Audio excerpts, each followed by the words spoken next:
अब देखिए structure of antigen, antibody का हम लोग स्ट्रक्चर पढ़ रहे हैं। इसमें बहुत सारा आपको क्वेश्चन पूछा हुआ है एंटीबॉडी का। एक antibody, this is the structure of antibody, और ये होता है लाइट चेन, और ये होता है एंटीजन बाइंडिंग साइट, इसको हैवी चेन बोलते हैं। ये दोनों है लाइट चेन। लाइट मतलब यहाँ पे हल्का के सेंस से है, और ये हैवी चेन इसको मानते हैं। तो दो आपका लाइट चेन होता है। अब यहाँ पे देख लीजिए, इसे क्वेश्चन पूछा जाता है, इसको टर्मिनल साइट बोलते हैं, एन साइड, एन टर्मिनल, जहाँ पे एंटीजन बाइंडिंग साइट भी इसको बोलते हैं। एक स्ट्रक्चर में क्या, number of disulphide bond between two heavy chain के बीच में दो डाइसल्फाइड बॉन्ड होता है, दिस एंड दिस। आप देख रहे होंगे ये दोनों जो है। उसी तरह से जो लाइट चेन के में भी दो होता है, आप देखिएगा दो होता है इस तरह से। तो आप बोलता है total number of disulphide bond 16 लेते हैं हम लोग। ये आपका 2 2 4 और 4 16 टोटल डाइसल्फाइड बॉन्ड अगर पूछेगा एंटीबॉडी में टोटल डाइसल्फाइड बॉन्ड कितना है, तो 16 है। ये भी क्वेश्चन नीट में पूछा जाता है। आप देखिए जिसको कि इम्यूनोग्लोबुलिन अगर देखेंगे, जिसको ग्लाइकोप्रोटीन बोलते हैं, इसको हम लोग लेते हैं हैवी चेन जो 2 होता है, और लाइट चेन जो 2 होता है। तो देखिए हैवी चेन में कौन कौन आता है, IgG, IgA, IgM, IgD, IgE।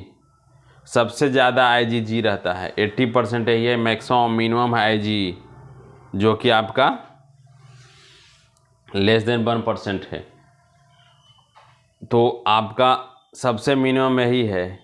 और IgG जिसको कि हम लोग ये इंडिकेट करते हैं, इसको अल्फ़ा से, इसको M से, इसको डेल्टा से, ये गामा से है, ये E से। अब देखिए IgG जिसको हम लोग सूचित करते हैं डेल्टा से, गामा से, तो उसको हम लोग लेते हैं स्ट्रक्चर, इसको मोनोवैलेंट इसका होता है, बस इसको याद रखना है। नंबर ऑफ पाराटॉक्स मतलब एंटीजन बाइंडिंग साइट 2 है। सबसे स्मॉलेस्ट ही होता है। Gross the placenta. Increase number of secondary immune response, ये सेकेंडरी इम्यून रिस्पॉन्स के लिए जो है इंक्रीज रहता है इसका नंबर। अब प्रेजेंट इन ब्लड सीरम में ये पाया जाता है, जो हमारा ये गामा है IgG जो 80% है। तो हैवी चेन के अंदर में आता है IgG, IgA, IgM, IgD और IgE।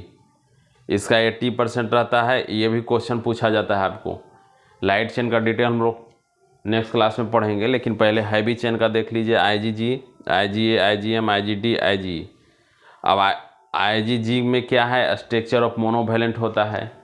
इसका नंबर ऑफ पाराटॉप्स कितना होता है, 2, स्मॉलेस्ट होता है ग्रॉस द प्लासेंटा, और इनकी नंबर ऑफ सेकेंडरी रिस्पॉन्स के लिए होता है प्रेजेंट इन ब्लड सीरम में ये पाया जाता है, जो कि सेकेंडरी अगर इंक्रीज सेकेंडरी रिस्पॉन्स, यही सेकेंडरी रिस्पॉन्स के लिए एक इंडिकेशन देता है सेकेंडरी रिस्पॉन्स को।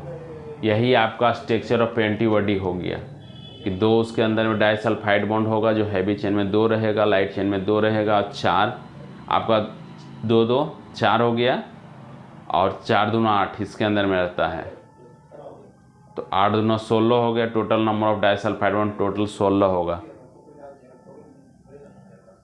4 4 8 और 4 8 दूना 16, मतलब 8 इसमें है और 4 4 इसके अंदर में है। 4 4 8 8 दूना 16। अब उसके बाद इम्यूनोग्लोबुलिन जिसको ग्लाइकोप्रोटीन भी बोलते हैं 4 है, जिसको H2L2 लेते हैं। हैवी चेन के अंदर में